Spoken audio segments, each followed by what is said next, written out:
All I know is that I was in my family room, and 9.5 hours later, I woke up in ICU. Somewhere in there, in my subconscious, or I had all these flashes of my life pass before me, and I coded. And so I died on that day, November 23rd, 1999. At 28 years of age, I should have been on my tombstone. So I shouldn't be here. And so I have truly embraced from that moment every day is a gift. All right, Bill, super glad you're here at LeaderPass Studios, and it's a pleasure to finally meet you in person. You and I have kind of known each other for years. Yes. Through Zoom and through conversations, but it's great having you. It's so good to be here. This place just elevates your thinking by the experience of the tour I just had. Awesome. Awesome, man. Well, I want to talk about you and your background, if that's cool. I know we're going to kind of go a couple of different directions I've got in mind, but let's do it. Tell me where you're from and where you live now and what you do. Yeah. So I grew up in the Phoenix area. I kind of call myself a desert rat. I love the heat. But in the early 90s, I moved to Minnesota, which people often tell me I moved the opposite way people normally move. But I took a youth ministry position that was full time. And so in 1992, I moved to Minnesota.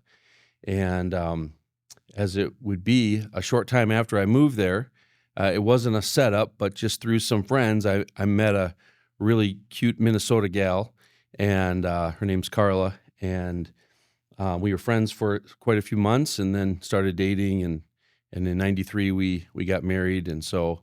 Okay. I've been in Minnesota, and then we did have a period of time, 99 to 2004, we moved to Arizona for me to be a youth pastor at a mega church out there and be around my family more. And then the short version of my timeline is in 2004, God called us back to Minnesota, where I served as a lead pastor of a church for 18 years. Okay. And we still are there in Minnesota. So same church, or are you in a different church? Actually, 2 years ago I transitioned out of that position in that church and doing what I'm doing now with Priority Living Consulting Group. So that's awesome. 18 years is a long time. At a church. I come from that's my background, and my grandfather and dad taught at the seminary in New Orleans, and so actually adolescent psychology and youth education. So all the youth directors, and so I'm very familiar with that world, but. To be at a church for that length of time says a lot about obviously you and how you serve them. So that's amazing. The Lord's grace was on us. Obviously, ministry, there's ups and downs. But I look back now, just 2 years out of not being in that role, and I realize all these 30 plus years of ministry, it really was, I see the Lord was shaping me. That's cool. And preparing me.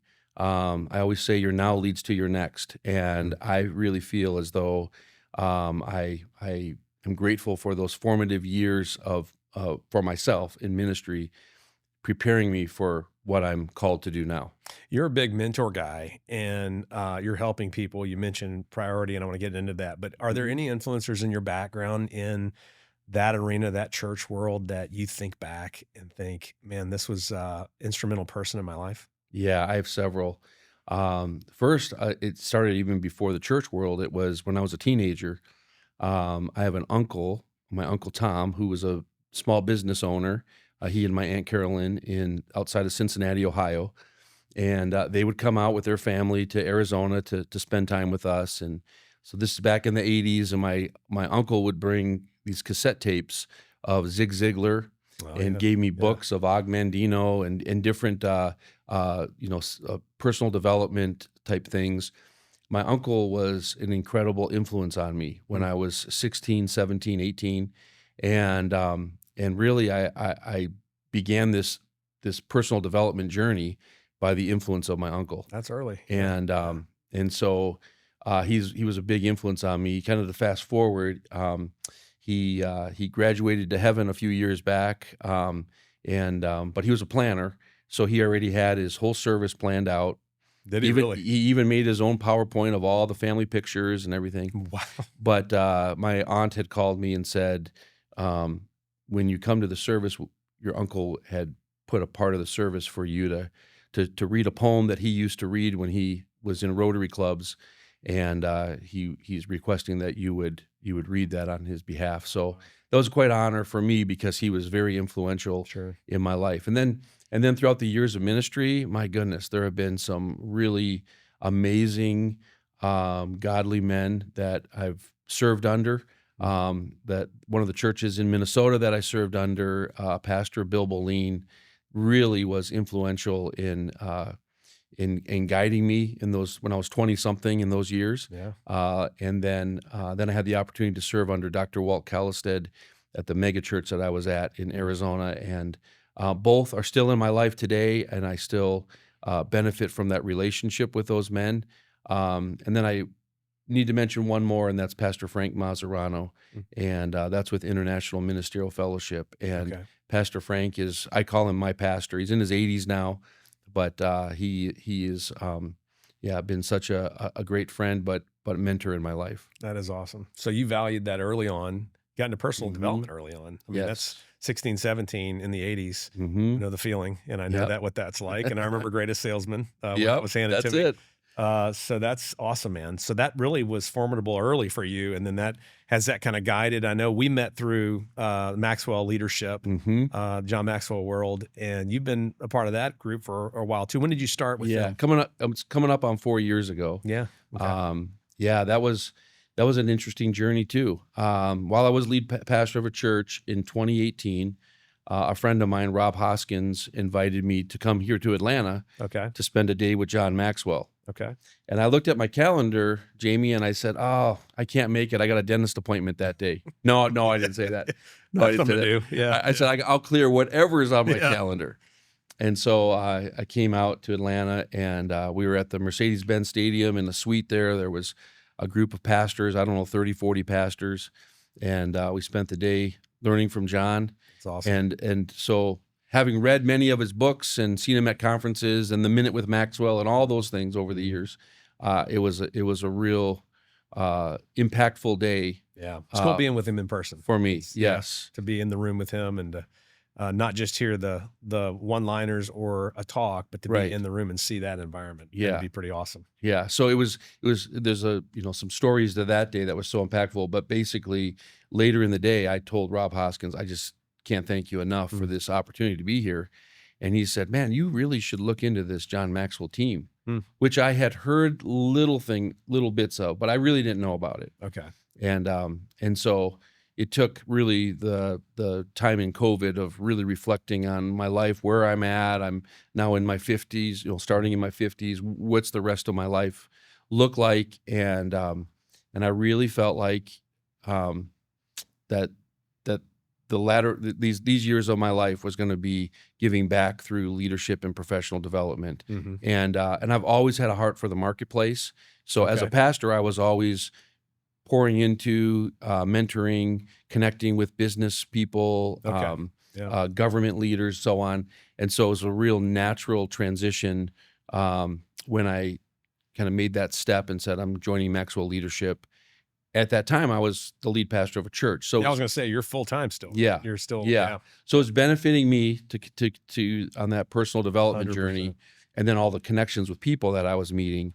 And it came much quicker than I had thought. I thought maybe 3 to 5 years I'll make a transition, but in a year and a half time, it was very evident to me that this is the direction I need to go. So amazing. Yeah. Amazing. So you've stepped away from the church world. I mean, I'm sure you still have amazing relationships. You've introduced me to a few of them, and still growing in that area, I'm sure. Yes. But you've put both feet in to Priority Living. Yeah. Priority Living. So what is Priority Living? So Priority Living Consulting Group is the company that I started for leadership and professional development. And so I really focus on speaking, coaching, consulting, and training. And I have a teammate, a former mayor of our town, Lakeville, Minnesota. And so Doug is retired there, but he's got a long history of excellent leadership and a godly man. So when he was done being mayor, he joined me with Priority Living. Okay. And I really have a vision for Priority Living to grow with multiple teammates that are consultants in various streams with backgrounds, and really have the opportunity to go anywhere in the country, which has been really a joy since I've joined started Priority Living and joined Maxwell Leadership. I've had opportunities and open doors that I would have never expected when I was pastoring a church. Yeah.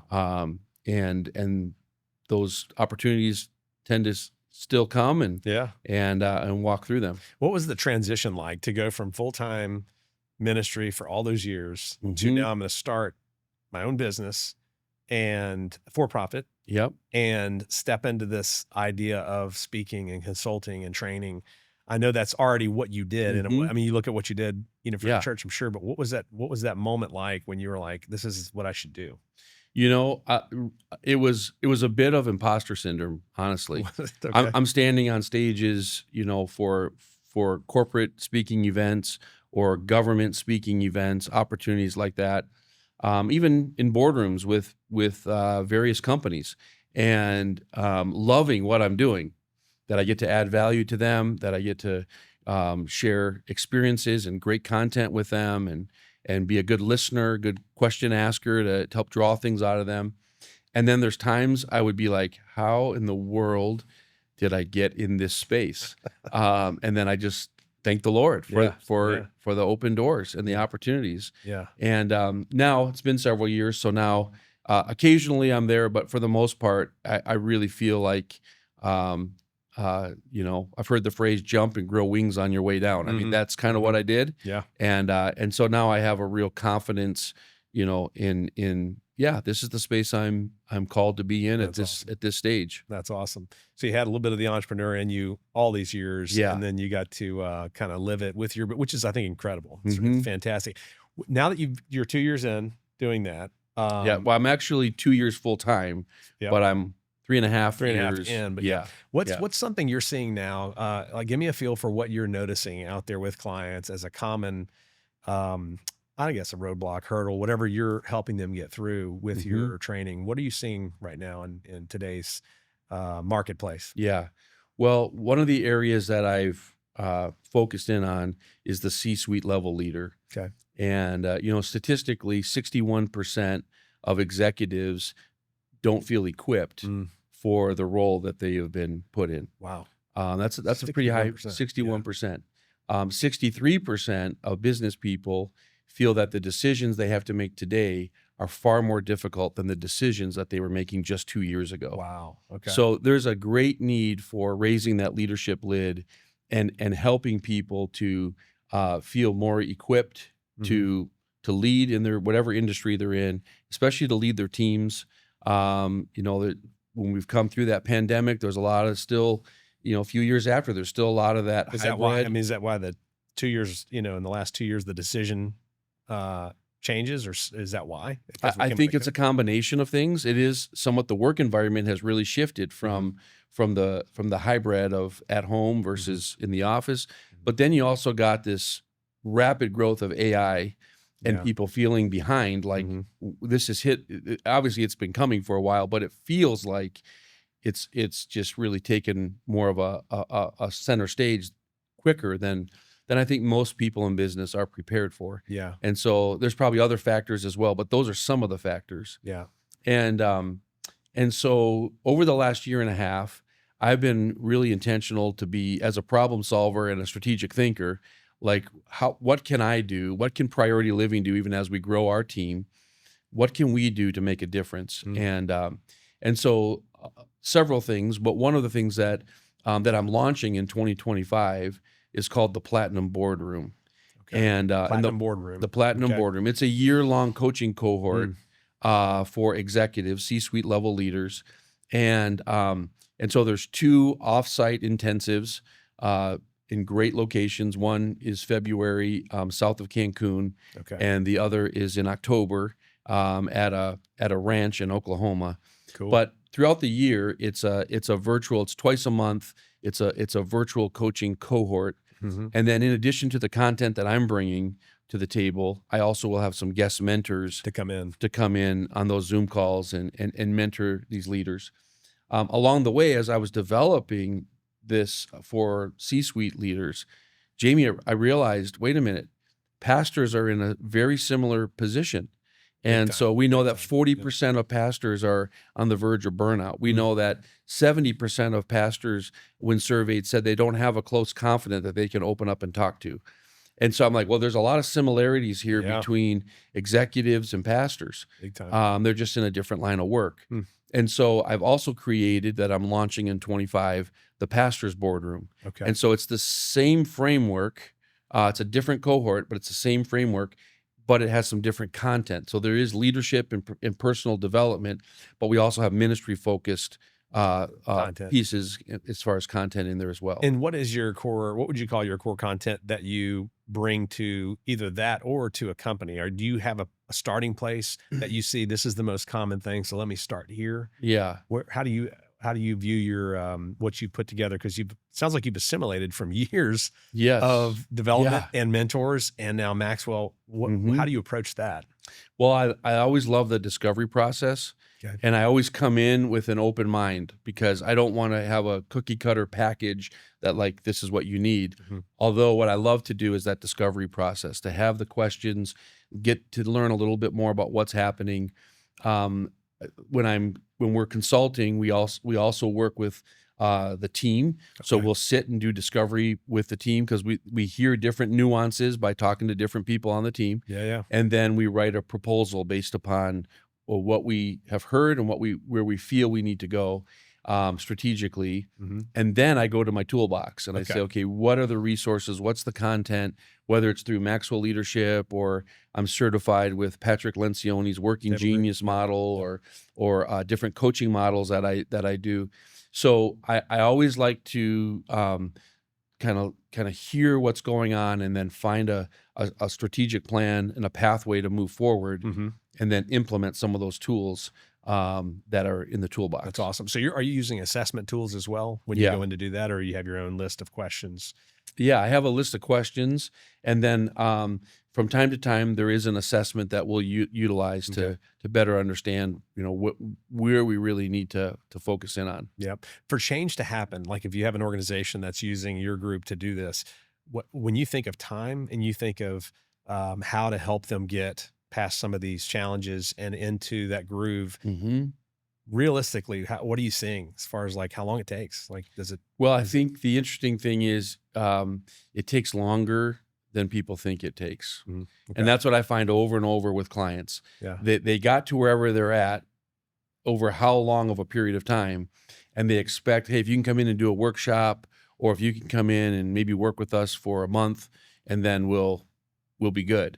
And my encouragement, and it's not because I'm just trying to have work, it's because I see the ongoing need for companies and businesses and nonprofits to be able to have that ongoing. So one of the things that I also have kind of moved into is the opportunity for a nonprofit or a business to bring Priority Living on as a fractional chief leadership officer. Oh, okay. And so therefore they have us not as an employee, but as a contractor that comes in on an ongoing basis to help lift the leadership lid, deal with communication, conflict resolution, and then also do equipping and preparing them so that we can help raise up leaders in different levels of their organization. And you're getting into their mojo at that point. You're getting into their environment, get to know their people. That's awesome. I love that. That's super cool. So book is brewing, book is coming. Let's talk about your idea behind your book and what it's, if you're okay sharing the title. If not, if it's working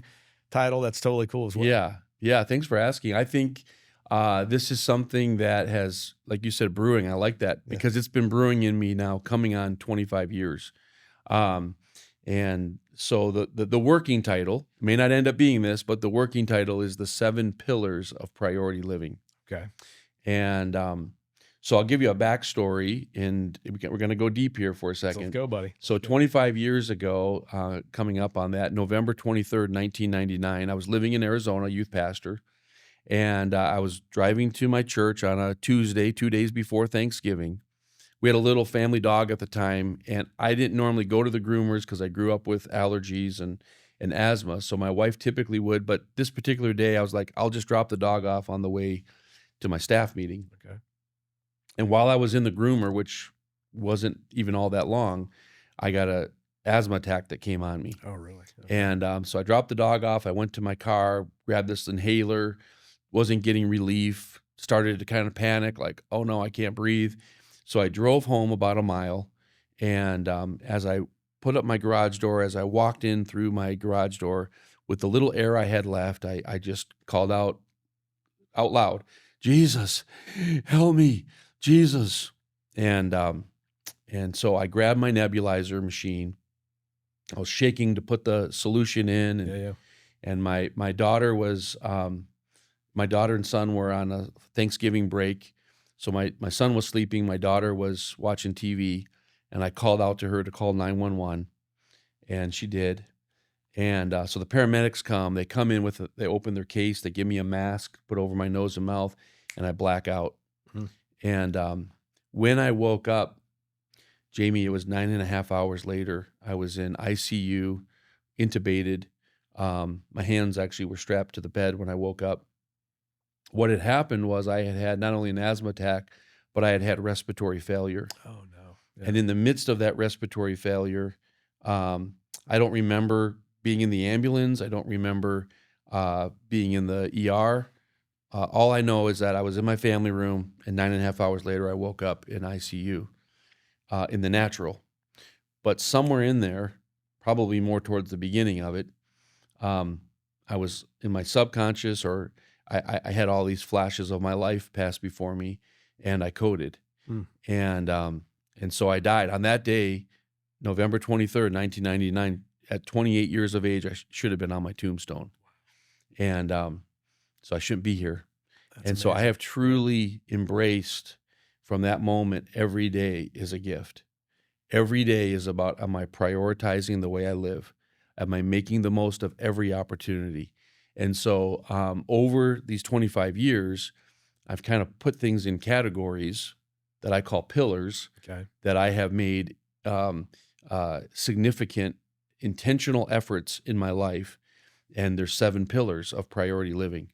And so in my book, I outline these pillars and how to apply them to your life, so that any person that reads the book, or maybe someday sees an online course that LeaderPass helps me create, will be able to help them to navigate what are the pillars that I need to apply to my life, so that we can have priority living and make the most of every day. Amazing. And so there's more to that story, but that's the premise of the book. And then but when I coded, my spirit left my body. And so I have a near-death experience, or an afterlife experience, where my spirit left my body. I am a person of faith. If I wasn't, I definitely would be, for sure now anyway, with my encounter. But my spirit left my body, and I was in heaven. And so I had this incredible, magnificent experience in the afterlife. And as far as I could see, as high as I could see, as wide as I could see, there were angels, thousands upon thousands of angels.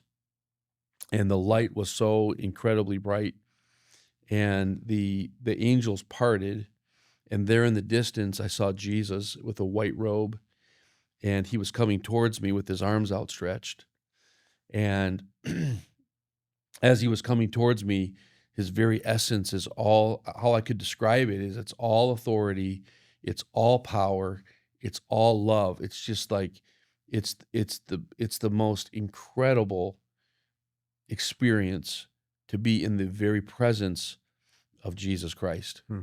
And I've had the privilege to share this testimony many times, different groups and individuals, and even in other countries where their faith might be another religious figure. But I did not see Muhammad. I did not see Buddha. I encountered Jesus Christ in heaven. And as he was coming towards me, Jamie, I spoke to him. And so I wasn't in my physical body, but our soul, we have all our senses. We could take it all in. and I spoke to him and I said, "Take care of Carla," which is interesting to me. The first thing I said was concern for my wife, Hmm. and I said, "Take care of Carla." And possibly, as I reflected on that over these years, what I've come to is that um, part of our backstory is my wife, Carla, was previously married, and at the young age of 26, with two small children, she was widowed. Her first husband, Dave, was killed in an industrial accident at work. Wow. And so here she was, a single mom when we met.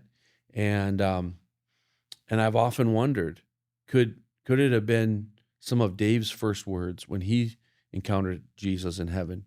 Take care of Carla, or take care of my family. And since then, I've also wondered how many of our loved ones, when they go to be with the Lord, their concern is for us that are still here. Yeah. And so anyway, that was a piece of my overall encounter that I experienced in heaven. And so anyway, there's a little more to that, but when I woke up 9.5 hours later in intensive care with a trach tube, they gave me a clipboard. My wife was standing next to my bed, and I wrote. I still have the paper. The first thing I wrote was, "I saw Jesus." Oh, wow. And I had tears just streaming down my face. My wife's like, "You saw Jesus? Was he beautiful?" And then, and this is great. Then the next thing I wrote, it's kind of chicken scratch, but the next thing I wrote was, "Take this tube out of my mouth. I'm fine. I want to go home." Yeah, really? Because I had received a physical healing in that moment, in that encounter. Okay. So anyway, the book really is focused. It has some of this story in it, but it really focuses in on those 7 pillars to prioritize your living. Because from that time when that happened, Yes, you're accumulating the 7. First of all, you look at life completely different. yes, I mean, it's just a whole different lens. It sounds like for you, and Yeah. then you've built these 7 pillars based on where you say, "Hey, these are critical areas in order that you should prioritize." So, can you give me one just as a taste test of? Yeah, of one of those? absolutely. Well, the first one is purpose. Okay. I believe that every person is not here by accident, that you're here because there's a purpose for you being here. And so in that first chapter on the first pillar in the chapters, I really unpack, how do you discover your purpose so that you can maximize living every day by knowing I'm doing what I'm called to do. I'm doing why I'm on this planet to be here. I love the quote that says, "There's the 2 most important days of your life is the day you were born and the day you discover why." Yeah. And That's a great one. Yeah. and so that first chapter is all about how do I unpack and know my purpose. And so we get into that sets the course for, okay, I'm doing what I'm called to do. I'm being who I'm called to be. I'm making a difference in this world because I'm living my purpose. Are you a journaler, or do you write? I know a lot of people do that, and I'm thinking when you talk about purpose, not everybody is though. But I ask Right. for you personally, when you think about that, are you giving tangible exercises or tools or handles for people to figure that out? Because that's such a broad thing. Yes, it And is. most people run around frustrated because they don't know it, Right. of course. But how do you approach that? Are you giving tools to do that? And I is that am. So there's some specific questions okay? we can ask ourselves and we can ask other people about ourselves Okay. that bring confirmation to the way we may answer those questions, or help us see things maybe a little different than how we may answer them. And then more recently, there is a brand new assessment that's come out called the Purpose Factor. Brian and Gabrielle Broche have created this assessment that it's revolutionary. Really? Okay. I didn't know that they were even creating this when I was writing that particular chapter. Yep. And since I've met them and connected with them, and so my plan is that there'll be a QR code Oh, nice. in the book, Yeah. in addition to these questions, that they can click on this and it'll take you to an online assessment that people can take. And I've done the assessment, and it takes 20, 25 minutes, and it gives you a 40-some page readout describing your individual purpose, Nice. including a purpose statement. Oh, wow. That some algorithm, I don't know how they created this thing. Yeah. But when I saw that, and then I shared it with my wife, she said, "You couldn't have written that better yourself." Nice. That so describes Okay. what your purpose is. Super cool. Imagine that tool, and then combined with your priority living focus there, man. It's just awesome. Absolutely. That is awesome. So do you feel like that book is going to be back to what we're talking about, your audiences, for business people, individuals, ministers? Absolutely. It'll be a pivotal piece in what we will be doing with priority living. Okay. Is this opportunity for keynotes that will be focused on, a 45-minute keynote might be three of the seven, whatnot, and then having a course and having coaching around the pillars of priority living. And I see a lot of different things that will be coming out of it. Yeah. I already have a sense of some follow-up books that will be coming. Love to have a priority living for students that would be like a teen version. Yeah. Just how I was impacted as a teenager, as we talked I was thinking your youth background. I was like, I really want to help students, teenagers, discover how to be on the track of their life. I see a lot of people going nowhere fast, so speed isn't as important as direction. And if people have clarity and direction, the pace of it can ebb and flow. But I see a lot of people going nowhere fast. And so if I can help even students with that, college students, high school students, I see a student version of the book in the future. Yeah, getting that in the hands of young people would be pretty massive. I mean, really anybody. But that's awesome. So next for you is the book. What else? Where are you heading? Like, where do you see the next 6 months, 12 months? Shooting for the book to be out in spring time. Yep. Shoot for spring. And then launching these boardrooms. So the Platinum Boardroom and the Pastor's Boardroom, those are significant opportunities for making a difference and get those coaching cohorts up and running for 2025. Okay. And then the book. And so that's really a lot of my focus these days. Awesome. And if people want to hear more about this or join that, how do they find you? Where do they go to learn more about the cohorts? As well, kind of get on a list for the book. You bet. So it's PriorityLivingCG.com. That stands for consulting group. So it's PriorityLivingCG.com is the website. And then I'm on social media. I'm on Instagram, Bill Goodwin Speaks, and LinkedIn, Facebook, are places I can be found. That's awesome, man. Well, it's been such a pleasure having you here. I'm glad you're in town for your conference tomorrow. You're speaking tomorrow, and then you got a leadership event. So I'm glad you could stop by the studio and we can high five in person, but I can't wait to see what's next and where this is going to really open up some doors for some people to learn from you and your experience, because what an amazing experience you've had. It sounds like an awesome life. I appreciate it. Cool, Good man. being with you. Thank you. Sir. Up high. Yeah. Up high.